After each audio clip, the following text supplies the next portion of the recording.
আসসালামু আলাইকুম। এই সরকারের অধীনে কোনো নির্বাচনে বিএনপি অংশ নিয়েছে এমন একটি কালির দাগ বিএনপি বসাতে চায় না তার শরীরে। এটা মোটামুটি পরিষ্কার এবং তাদের অবস্থান শক্ত থেকে শক্ত হচ্ছে, কঠিন থেকে কঠিনতর হচ্ছে। দ্বিতীয় ধাপেও ৬৬ জনকে বহিষ্কারের সিদ্ধান্ত বিএনপির। প্রথম ধাপে ৭৬ জনকে বহিষ্কার করেছিল।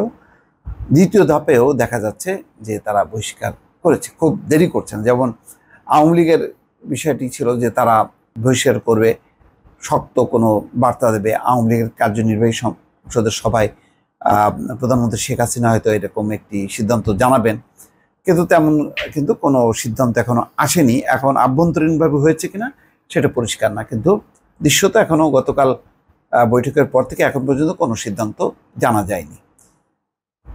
দলের সিদ্ধান্ত অমান্য করে উপজেলা নির্বাচনে অংশ নেওয়ায় এবার একযোগে ৬৬ জন নেতাকে বহিষ্কারের সিদ্ধান্ত নিয়েছে বিএনপি। তাদের দু একদিনের মধ্যেই দল থেকে বহিষ্কারের সিদ্ধান্ত জানিয়ে দেওয়া হবে।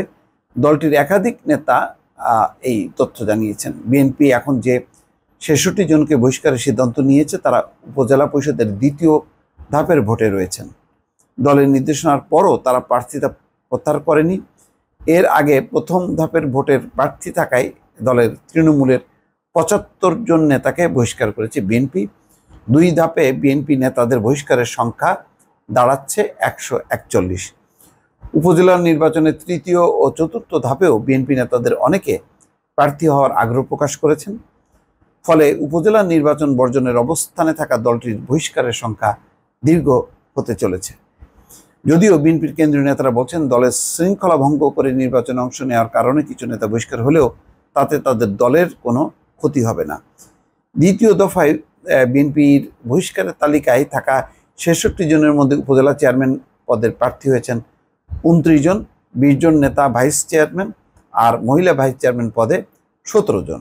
বিএনপির নীতি নির্ধারণী পর্যায়ের একজন নেতা জানাচ্ছেন, ভোট থেকে সরে দাঁড়ানোর জন্য দলের কেন্দ্র থেকে যোগাযোগ করার পর সর্বশেষ যে ৬৬ জন প্রার্থিতা প্রত্যাহার করেনি তাদের দলের প্রাথমিক সদস্য পদ থেকে সহ সব পদ থেকে অব্যাহতি দেওয়া হবে।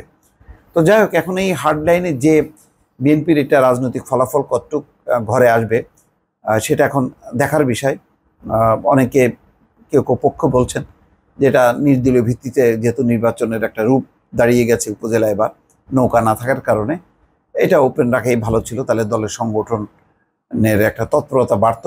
আবার কেউ বলছেন যে না, এই সামান্যতম একটা বৈধতার সুযোগ পেলে যদি আওয়ামী লীগের নেতারা বলেন জাতীয় পর্যায়ে যেহেতু তারা জিতবে না বলে নির্বাচন করেনি, আর এখন স্থানীয় পর্যায়ে ঠিকই তারা নির্বাচন করছে।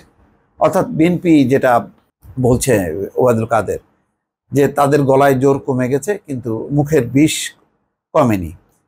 তো অর্থাৎ একটা দুর্বলতা হিসেবে দেখানোর চেষ্টা করবে আওয়ামী লীগ, সেটা বিএনপি কোনোভাবে এটি সেই ফাঁদে পা দেবে না। সেই কারণে তারা একটা শক্ত অবস্থান নিয়ে এগোচ্ছে। দর্শক ভালো থাকবেন, আল্লাহ হাফেজ।